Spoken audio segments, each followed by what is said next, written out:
नमस्कार, good evening. Gajadhar Singh educational college में आप सभी का स्वागत है। आज की मैथ्स की क्लास में हम लोग बात करने वाले हैं पाई ग्राफ की। हमने लास्ट लेक्चर में आपसे स्तंभ आरेख की बात की थी। स्तंभ आरेख के टॉपिक को आपने अच्छे तरीके से समझ लिया था। हमने समझा था कि जब कई आंकड़े दिए होते हैं तो उनको किस तरीके से वर्गीकृत किया जा सकता है और उनको कैसे आपस में कंपेयर किया जा सकता है। स्तंभ आरेख को इस तरीके से हमने समझाया था। तो यहाँ पे स्तंभ आरेख समझने के बाद जो हमारा अगला टॉपिक आ गया है वो है पाई ग्राफ। पाई ग्राफ को हम वृत्त आरेख भी कहते हैं। स्तंभ का मतलब खंबा समझ लीजिए। तो स्तंभ आरेख को आपने समझ लिया था, स्तंभ जैसे बने हुए थे। पाई आरेख को हम वृत्त आरेख भी कहते हैं। पाई ग्राफ को हम क्या कहते हैं?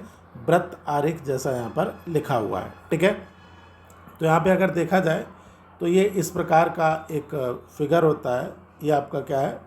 यही आपका पाई आरेख कहलाता है। पाई आरेख यानी वृत्त आरेख।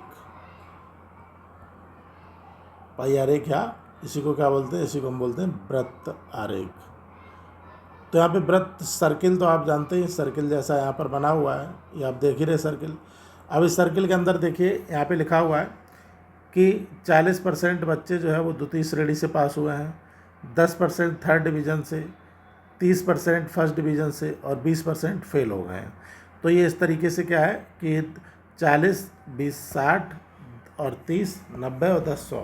तो यानी कि ये जो वृत्त है आपका, सर्किल है, ये 100% को रिप्रेजेंट करता है। और सर्किल जब 100% को रिप्रेजेंट करता है तो साथ ही में 360 डिग्री को भी रिप्रेजेंट करता है। तो पहले हम एक कॉन्सेप्ट को समझ लेते हैं कि 100% इक्वल टू 360 डिग्री क्यों है। यहाँ पे इस चीज़ को समझिए। 100% इक्वल टू 360 डिग्री। तो यहाँ पे ये जो आपका सर्कल होता है, ये सर्किल जो है, इसकी टोटल एंगल वैल्यू होती है 360 डिग्री। कितना होती है? 360 डिग्री। अब इसको समझने के लिए क्या है कि हम और आसानी से आप समझ पाएँ, तो मैं क्या करता हूँ, इसमें आपके 90 डिग्री के एंगल बना देता हूँ। ठीक है, बाकी डिटेल में बाद में समझेंगे। अगर मैं इस तरीके से बना देता हूँ, ऐसे ऐसे ही बना देता हूँ, तो क्या ये बनाया जा सकता है? बिल्कुल। अब आप ही बताइए कि ये जो एंगल है आपका, ये इसकी वैल्यू कितनी होगी? तो आपने कहा इसकी वैल्यू हो जाएगी 90 डिग्री। इसी के जस्ट बगल का जो ये दूसरा एंगल है, इसकी वैल्यू कितनी होगी? तो इसकी भी वैल्यू हो जाएगी 90 डिग्री। फिर इसी के जस्ट बगल का ये जो तीसरा एंगल है, इसकी वैल्यू कितनी होगी? तो ये भी 90 डिग्री हो जाएगी। और इसी के जस्ट बगल का ये जो चौथा एंगल है, इसकी वैल्यू 90 डिग्री हो जाएगी। तो ऐसे आप अगर समझेंगे तो 90 180 और 90 270 और 90 360, यानी कि इन चारों को अगर हम जोड़ दें, 90 + 90 + 90 + 90 इक्वल टू 360 डिग्री। यानी कि पूरा जो वृत्त है उसकी एंगल वैल्यू कितनी है? 360 डिग्री है। और 360 डिग्री को 100% मानते हैं। यानी कि पूरा का पूरा वृत्त जब आपका लिया जाएगा तो वो क्या होगा? 100% होगा। अगर हम आधा वृत्त ले लें, 360 डिग्री की जगह 180 डिग्री ले लें, आधा ही वृत्त लिया, तो आधा कितना होगा? 50% होगा। अगर हम एक चौथाई ले लें, 90 डिग्री ले लें, तो ये कितना होगा? 25% होगा। ऐसे इस चीज़ को आप समझ गए होंगे। तो इसके बाद हम लोग इस टॉपिक पे आगे बढ़ते हैं। वृत्त आलेख, पाई चार्ट क्या होता है।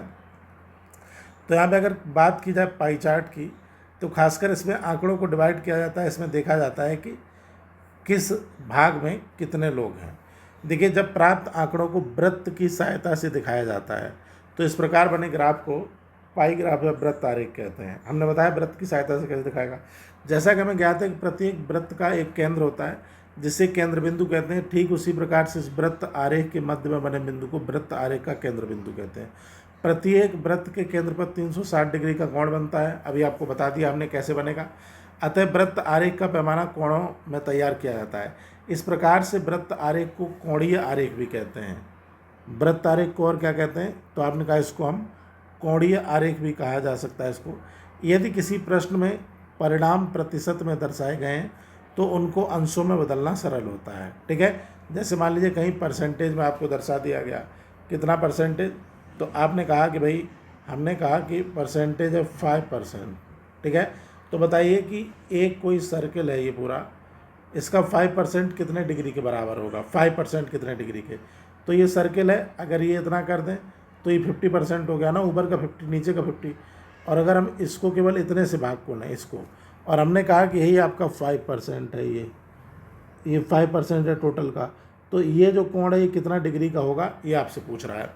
तो यहाँ पे क्या करेंगे हम कि 360/100 करेंगे और प्रतिशत की मात्रा कर देंगे।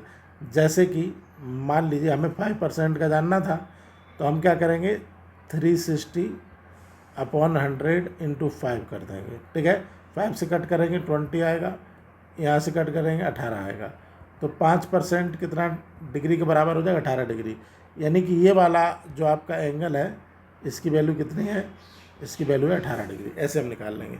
या फिर डायरेक्ट आप जो है 100 नहीं करना चाहते हैं तो 100 को इससे कट करेंगे तो ये 3.6 आ जाएगा। ठीक है, इतना तो आप जानते हैं प्रतिशत की मात्रा। चलिए इतना आपने समझ लिया।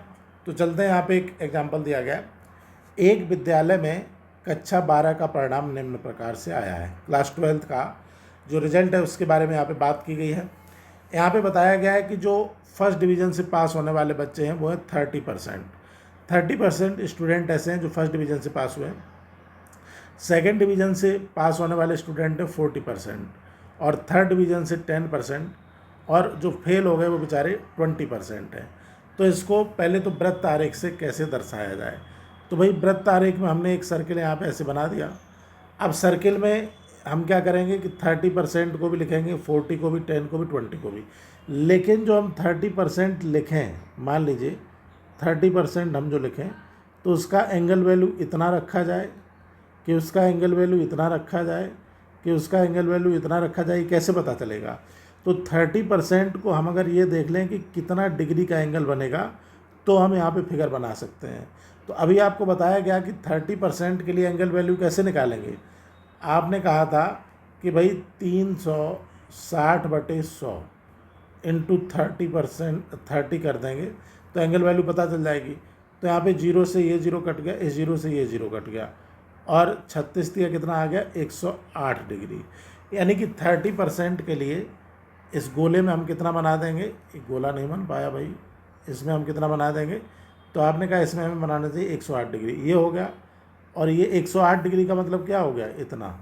ठीक है, तो इतने को हम लिख देंगे 30% ऐसे।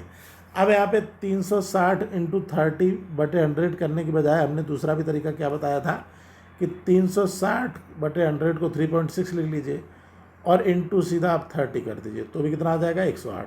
दूसरा दिया गया 40% के लिए, तो 40% के लिए 3.6 इंटू 40 करेंगे, 144 आ गया। तो 144 को हम क्या कर देंगे, ऐसे लिख देंगे 144, ये आ गया आपका 144 डिग्री। ठीक है, ये कितना 144%, 144 डिग्री आया, और परसेंट कितना था 40, और इस एंगल की वैल्यू 144 हो गई। इसकी वैल्यू कितनी थी 108 थी। अब तीसरा आया 10% के लिए 36 डिग्री, तो 36 डिग्री करेंगे तो ऐसे मान लो इतना, ये आपका 36 डिग्री है और परसेंटेज है 10।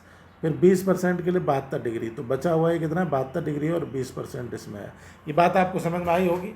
चलिए अभी आगे भी इसको बताया गया। इतना तो आपको समझ में आ गया कि 30% के लिए 108 कैसे आया। तो 3.6 इंटू 30 के 108 आ गया। 3.6 डिग्री कहाँ से आया, तो ये आपका है 360/100 करेंगे 3.6 आ जाएगा। ऐसे ही 40% के लिए 144 डिग्री, 10% के लिए ये आपको समझ में आ गया। अब इसको कैसे दर्शाएंगे, तो यहाँ पे था कि प्रथम श्रेणी यानी 30% को डिग्री में लिखा 108 डिग्री, द्वितीय श्रेणी 40%, इसको डिग्री में लिखा 144 डिग्री, तृतीय श्रेणी 10%, इसको डिग्री में लिखा 36 डिग्री, अनुत्तीर्ण 20%, इसको डिग्री में लिखा 72 डिग्री। इतना लिख लिया। अब देखिए यहाँ पे इस फिगर को देखिए, यहाँ पे 144 डिग्री को 40% पे लिख दिया, जैसा कि यहाँ पे था। देखिए प्रथम श्रेणी 30 डिग्री 108, तो प्रथम श्रेणी 30% और 108 डिग्री, ये दिख रहा है आपको। ठीक है, द्वितीय श्रेणी 40% ये आपका और 144 डिग्री। 144 डिग्री का मतलब है कि ये जो है ये एंगल, इसकी वैल्यू कितनी है 144 डिग्री है, और इसमें कितने परसेंट स्टूडेंट है 40%। तो ये बनाना तो आपको कम से कम आ गया। अब तो यहाँ बनाने में कोई दिक्कत आपको नहीं होगी मुझे लगता है। चलिए तो हम चलते हैं अगले क्वेश्चन पर। एक विश्वविद्यालय के विभिन्न संकायों में अध्ययनरत छात्रों की संख्या दी गई है। संकाय का मतलब होता है फैकल्टी। जैसे कि 550 स्टूडेंट हैं जो आर्ट फैकल्टी लिए हुए हैं। आर्ट का मतलब है कला संकाय, यानी कि जो आर्ट वाले सब्जेक्ट पढ़ते हैं।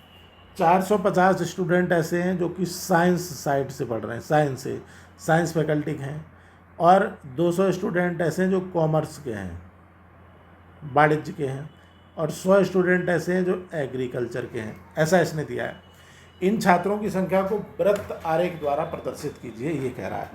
तो यहाँ पे अगर बात की जाए वृत्त आरेख की, तो उसके लिए सबसे पहले हमें डिग्री निकालनी पड़ेगी कि भाई कितना डिग्री पे बनेगा। तो पहले तो छात्रों की संख्या अलग अलग दिया गया, इसको टोटल छात्र कितने ये निकाल लीजिए। तो इसको टोटल निकालने के लिए क्या करेंगे, 550 प्लस 450 200 प्लस 100, तो इनको जोड़ेंगे 200 और 100 300, 300 550 और 450 1000। तो यहाँ पे कुल 1300 स्टूडेंट हो गए। 550 450 200 100, 1300 स्टूडेंट। अब संकायों के अनुसार प्रतिशत में परिवर्तन करने के लिए क्या करेंगे, 1300 550 जो है वो 1300 का कितना परसेंट है, ये तो आप बता पाएंगे ना। तो 550 बटे 1300 इंटू 100 ऐसे निकालते हैं हम। तो यहाँ 1300 का 2 जीरो कट जाएगा, फिर 13 से हम भाग देंगे 550 में, तो 42.31% आएगा। ऐसे ही साइंस में कुल स्टूडेंट हैं 450, और कितने में से, 1300 में से। तो 450 1300 का कितना परसेंट होगा, निकालेंगे तो 34%। फिर 200 स्टूडेंट है कॉमर्स में, 1300 का कितना परसेंट होगा, निकालेंगे तो 15%। फिर 100 स्टूडेंट हैं यहाँ पर कृषि एग्रीकल्चर में, परसेंटेज निकालेंगे तो 7.69% ये आपका आ जाएगा। ठीक है, तो ये टोटल परसेंट आ गया। अब इस परसेंट को डिग्री में निकालने के लिए हम क्या करते हैं बताओ भाई, 42.31 दिया गया है, इसको डिग्री में बदलिए। तो कहा गया था कि इसको डिग्री में बदलने के लिए कुछ नहीं करना है, 3.6 का गुणा कर देना है। ठीक है, तो अब इनको जो परसेंटेज आया इसको डिग्री में बदलने के लिए क्या करेंगे, 3.6 से गुणा करेंगे। तो 42% को हमें डिग्री में बदलना है, इसको 3.6 से हमने गुणा किया, आ गया 152.31 डिग्री। फिर 34% को हमें डिग्री में बदलना है, हमने 3.6 का गुणा किया, तो आ गया 124.63 डिग्री। 15% को हमें डिग्री में बदलना है, तो हमने 3.6 से गुणा किया, आ गया 55.36 डिग्री। हमें 7.69 को डिग्री में बदलना है, हमने इसमें गुणा किया, आ गया 27.68 डिग्री। ठीक है, तो ये हो गया डिग्री। अब यहाँ पे एक जो आपका बनेगा सर्किल, इसमें क्या होगा कि जो आपके 42% स्टूडेंट हैं वो कौन सा सब्जेक्ट पढ़ रहे थे, 42 वाले कला पढ़ रहे थे। तो यहाँ पे हम जब बनाएंगे ऐसे बनाएंगे, ये होगा। अब कला वाले कहाँ लिखेंगे, तो 152 डिग्री। तो ये जो एंगल है ये कितना डिग्री है, 152 डिग्री। ठीक है, 152.31 डिग्री। और इसमें कितने परसेंट स्टूडेंट हैं, तो इसमें जो स्टूडेंट हैं वो आपके 42.31% स्टूडेंट हैं, और इस स्टूडेंट ने कला ले रखा है। ऐसे ऐसे ही सबको बनाएंगे। तो ये बात आपको समझ में आ रही कि नहीं आ रही भाई, ध्यान से थोड़ा समझिए, बहुत ही आसान है लेकिन थोड़ा सा ध्यान लगाने की ज़रूरत है। तो यहाँ पे आपको जो मैं बता रहा हूँ वही इसमें बना दिया है इसने। एक जगह यहाँ लिख लिया, कला का 42% विद्यार्थी थे, इनका अंश आया 152.31। विज्ञान में 34% स्टूडेंट थे, इनका आया 124। वाणिज्य में 15% स्टूडेंट थे, इनका आया 55.36। और एग्रीकल्चर में 7% थे, इसका आया 27.68। ये तो आपका परसेंटेज और एंगल वैल्यू आ गया। अब इसी को बना दिया हमने, 152 डिग्री पे बना आपका कला, 27 डिग्री पे बना आपका एग्रीकल्चर, और 55 डिग्री पे आपका बना कॉमर्स, और 124 डिग्री पे आपका बना साइंस। बस हो गया। ठीक है, इसी तरह से बनाने को पूछ देगा। देखने में बड़ा लंबा चौड़ा सवाल है लेकिन ये बहुत ही आसान है, आप समझ रहे होंगे। अगला देखिए, टेलीविज़न के विभिन्न ब्रांडों को क्रय करने वाले ग्राहकों की संख्या। यानी कि टीवी जो खरीदते हैं लोग मार्केट में, वो अलग अलग कंपनी का खरीदते हैं। जैसे आपके घर में भी होगा, मान लीजिए आपके यहाँ LG का टीवी है, कोई आपका पड़ोसी है उनके यहाँ सैमसंग का टीवी है, कोई आपके यहाँ दूसरा पड़ोसी उसके यहाँ रियलमी का टीवी है। तो ऐसे हो सकता है ना कि लोग अलग अलग कंपनी का टीवी खरीद लें। तो यहाँ पे कंपनी दिया गया ब्रांड ABCDE ऐसे दिया गया है, और संख्या है ब्रांड A को खरीदने वालों की संख्या 40 है, ब्रांड B को 20 लोग खरीद रहे हैं, ब्रांड C को 15, ब्रांड D को 15 और ब्रांड E को 10 लोग। तो टोटल कितने लोग ऐसे हैं जिनके घर में टीवी है, पहले तो ये निकाल लो भैया। तो टोटल जब निकालेंगे तो हम देखेंगे 40 और 20 60, 60 और 15 75, 15 90 और 10 100, यानी कि टोटल 100 लोग हैं जो टीवी खरीद रहे हैं। ठीक है, तो 100 जब टोटल हुए तो इसका मतलब क्या है कि 40% ने A खरीदा, 20% ने B, 15 ने सी, 15 ने डी और 10 ने ई। जब टोटल ही 100 है तो परसेंटेज भी सेम हो जाएगा। तो यहाँ पे लिखा है जैसे ब्रांड ए संख्या 40 और इसका एंगल वैल्यू जब निकालेंगे तो 40/100 इंटू 360 यानी 144 आ गया। अब इसको हम ऐसे भी निकाल सकते थे 40 इंटू 3.6, इसका भी मान 144 ही आएगा। ठीक है, यहाँ पे 20 लोगों ने खरीदा यानी 20% लोगों ने ये बी खरीदा है। तो 20% के जब निकालेंगे तो 20/100 इंटू 360 इक्वल टू 72। इसको भी आप सेम तरीके से कर सकते थे 20 इंटू 3.6 तो 72 आ जाता। यानी कि परसेंटेज आ गया आपका 20, एंगल वैल्यू 72, परसेंटेज आपका 40, एंगल वैल्यू 144, परसेंटेज आपका 15, एंगल वैल्यू 54, परसेंटेज आपका 15, एंगल वैल्यू 54, परसेंटेज आपका 10, एंगल वैल्यू 36। ठीक है, ये बात आपको समझ में आ रही? तो यहाँ पे बना दीजिए 144 डिग्री यहाँ पे आया और परसेंटेज आपका 40, ए टीवी खरीद रहे हैं। ठीक है, फिर उसके बाद आपका 72 डिग्री परसेंटेज आपका 20 और ये लोग खरीद रहे हैं बी टीवी। ठीक है, फिर यहाँ पे आया तीसरा 54 डिग्री और ये 15, तो 54 डिग्री पे 15% लोग क्या खरीद रहे हैं, सी खरीद रहे हैं। ऐसे ही 15% लोग डी खरीद रहे हैं और 10% ई। समझ में आ गया कि नहीं? बिल्कुल सिंपल है भाई, समझ में आ रहा है आपको। ये था वृत्त आरेख, पाई ग्राफ। तो इसमें सर्किल बना के अंदर परसेंटेज के हिसाब से डिग्री को फाइंड करके और हम लिख देते हैं कि कितने लोग किस प्रकार का सामान यूज कर रहे हैं या फिर कितने लोग फेल हुए हैं, कितने लोग फर्स्ट डिवीज़न में, कितने लोग सेकंड डिवीज़न में हैं। इस तरह से कंपेयर हम यहाँ पर कर सकते हैं। अब यहाँ पे दिया गया है कि वृत्त आरेख की क्या उपयोगिता है, क्या यूटिलिटी है, यूटिलिटी ऑफ पाई डायग्राम। तो वृत्त आरेख की उपयोगिता है, वृत्त आरेख द्वारा उन्हीं आंकड़ों को प्रदर्शित कर सकते हैं जिन आंकड़ों का मान प्रतिशत या अंशों में दिया हो। ठीक है, जैसे दिया हो 20% मान लो दिया है, 20% दिया है या फिर 72 डिग्री दिया है, ऐसे। तो जिनका मान या तो परसेंट में दिया हो या डिग्री में दिया हो। सामान्यतः जब आंकड़ों की तुलना करनी होती है, जब आंकड़ों की तुलना करनी हो तो वृत्त आरेख का उपयोग किया जाता है। वृत्त आरेख का उपयोग एक ही चर के विभिन्न आयामों को प्रदर्शित करने के लिए किया जाता है। एक ही चर का मतलब क्या है कि जैसे यहाँ पे स्टूडेंट की बात की गई तो सारे स्टूडेंट होने चाहिए। ठीक है, या फिर हमने बात की किसी गांव में रहने वाले लोगों की, तो वहाँ पे गांव में रहने वाले सारे लोग जो है वो होने चाहिए। एक ही चर का मतलब होता है वेरिएबल अलग अलग नहीं होना चाहिए।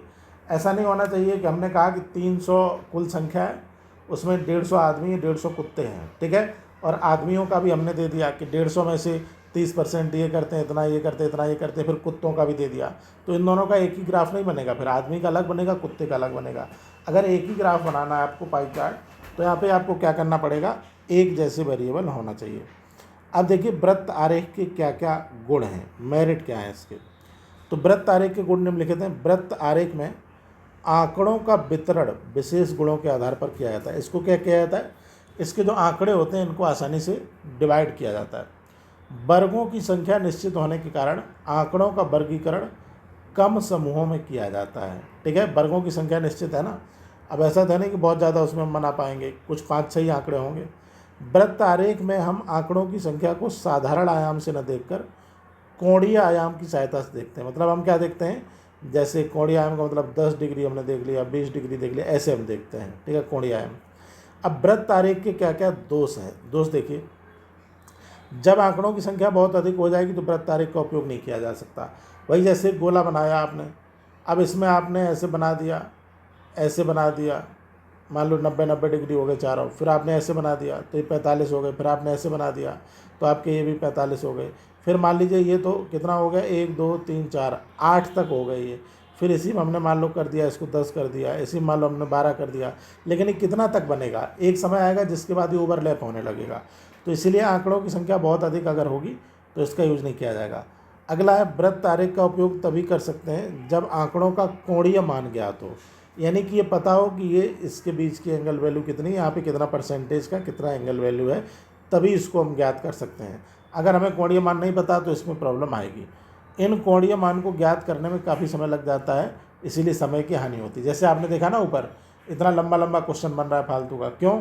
क्योंकि वहाँ पर एंगल वैल्यू निकालना ज़रूरी है। तो ये इसके दोष हैं, डिमेरिट हैं ये। अब देखिए यहाँ पर कुछ एक्सरसाइज हैं। एक्सरसाइज दिया गया है कि विभिन्न वर्षों में एक संस्थान के प्रशिक्षुओं की कुल संख्या निम्नलिखित सारणी द्वारा दी गई। वर्ष 2011, 2012, 13, 14, 15। प्रशिक्षु हैं 600, 500, 700, 300, 400। उपरोक्त सारणी से एक संकेत, ये संकेत है, ये 100 प्रशिक्षु मानकर एक चित्र आरेख बनाइए तथा निम्नलिखित प्रश्नों के उत्तर दीजिए। तो यहाँ पे क्या है, वर्ष 2013 में कुल प्रशिक्षुओं को कितने संकेत निरूपित कर रहे हैं 2013 में? तो 2013 में 700 हैं, और 700 जब हैं तो बेटा एक को मानना है 100, तो 700 को मानना है 7। तो यहाँ पर कितने चित्र बन जाएंगे इस तरह के? आपने कहा 7 बन जाएंगे। अगला, वर्ष 2011 में कुल प्रशिक्षुओं को कितने संकेत निरूपित करें 2011 में? तो 2011 में 600, 100 को जब एक कर रहा है तो 600 को कितने कर जाएंगे? 6, यानी इस तरह के 6 फिगर हम बना देंगे। तो ये दोनों क्वेश्चन आपके हो गए। राहुल के विभिन्न विषयों में प्राप्तांक का प्रतिशत है। हिंदी में 85 नंबर पाया वो, अंग्रेजी में 65 पाया, गणित में 60 पाया, विज्ञान में 75 पाया, समाज विज्ञान में 90 नंबर पाया। उपयुक्त आंकड़ों को बार ग्राफ द्वारा निरूपित कीजिए, ऐसा कह रहा है। तो बार ग्राफ का मतलब क्या हुआ? हमने कहा था एक यहाँ पे बनाएंगे आपका ऐसे, एक बनाएंगे ऐसे। इसमें आपका एक्स एक्सिस होगा, वाई एक्सिस होगा, ये सीधा सीधा होना चाहिए, ठीक है। अरे भाई सीधा नहीं बन रहा, इसको हमने ऐसे बना दिया, ऐसे बनाया, ये सीधा हो गया मान लीजिए, ठीक है। ऐसे बनाया आपने सीधा, फिर आपने ऐसे बनाया सीधा, ये बन गया। अब इसमें क्या है कि हिंदी में 85 पाया है, तो इधर आप लिख दीजिए 10 लिख दीजिए, 10 या 20, 30, 40, 50, 60, 70, 80, और यहाँ तक आप जो है पूरा 90 लिख दीजिए, 80। मज़ा नहीं आ रहा है, यहाँ पर जगह बहुत कम है, कहीं अच्छी जगह बनाता हूँ, यहाँ बना देता हूँ। ये देखिए, ये बनाया, ये बनाया, ठीक है। अब यहाँ पे आपने 90 लिख दिया ऊपर, पहले सबसे ज़्यादा 90 है, फिर लिख दिया 80, फिर लिख दिया 70, ऐसे नीचे 10 तक लिखेंगे, और यहाँ पे बना देंगे आप ये। तो ये देखिए हिंदी में 85, तो आप हिंदी में ऐसे बनाएंगे, ये गया ऐसा, फिर ये आया और ये गया ऐसा, ये हो गया आपका हिंदी का। फिर उसने कहा अंग्रेजी में 65, तो अंग्रेजी में थोड़ा कम रह गया, तो आपने ऐसे बनाया, ठीक है, और ऐसे बना दिया। ये अंग्रेजी में आपका कितना हो गया? तो अंग्रेजी में आपका 65 हो गया ये, ठीक है। इसी तरीके से उसने कहा गणित में 60, तो गणित का आपने ऐसे बनाया ये, और ये गणित में हो गया 60। फिर आपने कहा विज्ञान में 75, तो विज्ञान में थोड़ा ज़्यादा हो गया, तो आपने ऐसे बना दिया विज्ञान में 75। ऐसे ही सामाजिक विज्ञान में 90, तो सामाजिक विज्ञान का सबसे ऊंचा बना दिया आपने ऐसे, सबसे ऊंचा ये सामाजिक विज्ञान का, ये सामाजिक विज्ञान का बन गया। अब इसी के नीचे यहाँ सामाजिक विज्ञान लिख दो, यहाँ विज्ञान लिख दो, यहाँ गणित लिख दो, यहाँ आपका अंग्रेजी लिख दो, यहाँ हिंदी लिख दो, ऐसे ये आपका बन गया है। क्या बन गया है? ये आपका बन गया है पाई चार्ट, बार ग्राफ, ठीक है। बार ग्राफ समझा चुका हूँ, यहाँ भी समझ में आ गया। अब अगला तीसरा है, एक प्राइमरी विद्यालय के प्रांगण में वृत्ताकार बगीचे में विभिन्न फूल के पौधे लगे हैं, जिनमें आधे में गुलाब, 1/3 में बेला तथा शेष भाग में गेंदा के फूल लगे हुए हैं। इनको पाई ग्राफ द्वारा प्रदर्शित कीजिए, ये कह रहा है, ठीक है। तो यहाँ पे अगर देखा जाए पाई ग्राफ कैसे बनाएंगे, तो पाई ग्राफ का मतलब होता है गोला, ऐसे ये गोला बन गया। अब इसने कहा प्राइमरी विद्यालय के प्रांगण में वृत्ताकार बगीचे विभिन्न फूल के पौधे जिसमें आधे में गुलाब है, तो आधे का मतलब क्या हो गया? टोटल है ये 360 डिग्री का, तो आधे का मतलब हो गया कि ये जो 180 डिग्री है, इसमें आपका पूरा का पूरा क्या लगा हुआ है? 180 डिग्री में ये कह रहा है कि यहाँ पर गुलाब लगे हुए हैं, गुलाब, यही तो कह रहा है। 1/3 में बेला, तो 1/3 का मतलब क्या हुआ? 360 डिग्री है, तो 120 हो गया 1/3, तो 120 डिग्री में क्या लगे हुए हैं?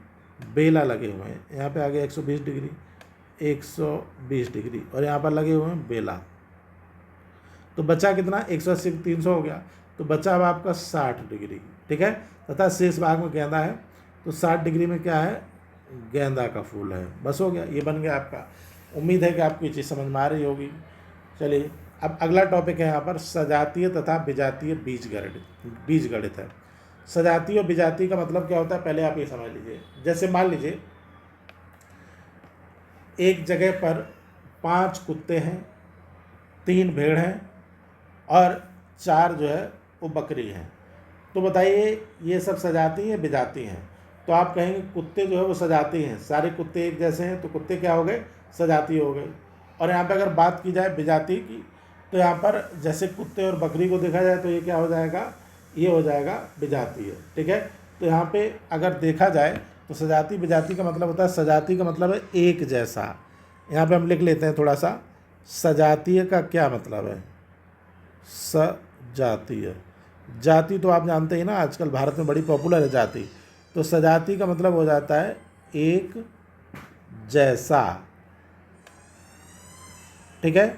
और विजाति का मतलब होता है, विजाति का मतलब होता है अलग अलग, ठीक है। ये कैसा हो जाता है, अलग अलग। सजाति का मतलब एक जैसा और विजाति का मतलब क्या हो गया, अलग अलग।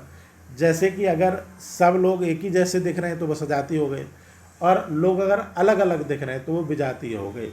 जैसे कुत्ता, भेड़, बकरी, बिल्ली सब मिला दिया तो विजाती हैं, और सारे कुत्ते ही हैं तो सजाती हैं, या फिर सारी भेड़ हैं तो सजाती हैं, सारी बिल्ली हैं तो सजाती हैं। लेकिन ये सब मिक्स हैं तो विजाती हो जाएंगे, एक जैसे नहीं होंगे। बस इतना सा आप समझ लीजिए। अब इसमें जो भी लिखा है उसको आप पढ़िएगा। यहाँ पे अगर देखा जाए कि बीजगणित में अज्ञात एवं ज्ञात दोनों राशियों का प्रयोग होता है, ठीक है। अज्ञात और ज्ञात का मतलब क्या है, जैसे बीजगणित में हम किसी को मान लेते हैं, माना जो है कुत्तों की संख्या ए है, या कभी आपने मान लिया होगा कि माना कुत्तों की संख्या एक्स है, कभी आपने मान लिया होगा माना बिल्लियों की संख्या बाई है। तो ये क्या है, ये अज्ञात है, क्योंकि हमने मान लिया, हमें पता ही नहीं क्या है, ठीक है। ये हो गया अज्ञात। और ज्ञात का मतलब क्या है, किसी में दे देगा कि भाई बिल्लियों की संख्या 40 है, सूअरों की संख्या 80 है, और कुल जानवरों की संख्या 120 है। तो बताओ कुत्तों की संख्या कितनी है। तो यहाँ पर बिल्ली और सूअर दिया गया है ना, तो ये ज्ञात हो गया। जिनकी संख्या दी रहेगी वो ज्ञात होगा, जिनकी संख्या नहीं दी रहेगी, जिनको हम मानेंगे, वो अज्ञात होगा, ठीक है। तो ज्ञात और अज्ञात दोनों इसमें शामिल होता है, इस बात को आप याद रखिएगा। अब अगर हम आगे बात करेंगे तो यहाँ पे देखिएगा, इसे जो हम अज्ञात होता है इसे चित्रों, प्रतीकों, संकेतों के माध्यम से प्रदर्शित करते हैं। इसमें अधिकतर हिंदी वर्णाक्षर का, खा, गा मान लेते हैं। सबसे ज़्यादा जो मानते हैं वो अंग्रेजी के वर्णाक्षर होते हैं, जिसमें ए, बी, सी, डी, एक्स, वाई, जेड ये सब मानते हैं। माना किसी का मान एक्स है, माना किसी का मान ए है, यही ए, बी, सी, डी या एक्स, वाई, जेड, इसको हम मान लेते हैं। इन वर्णाक्षरों का अलग अलग मान होता है, इन्हें ही बीज कहा जाता है। इनका मान क्या होगा बाद में अलग आएगा, इन्हें ही बीज कहा जाएगा। और गणित में इनका प्रयोग होता है, इसीलिए इस पूरी प्रक्रिया को, पूरे सब्जेक्ट को बीजगणित कहा जाता है। देखिए बीजगणित को बच्चे बड़ा टफ मानते हैं, तो यहाँ पे इसको टफ नहीं मानना है, बहुत ही आसान है।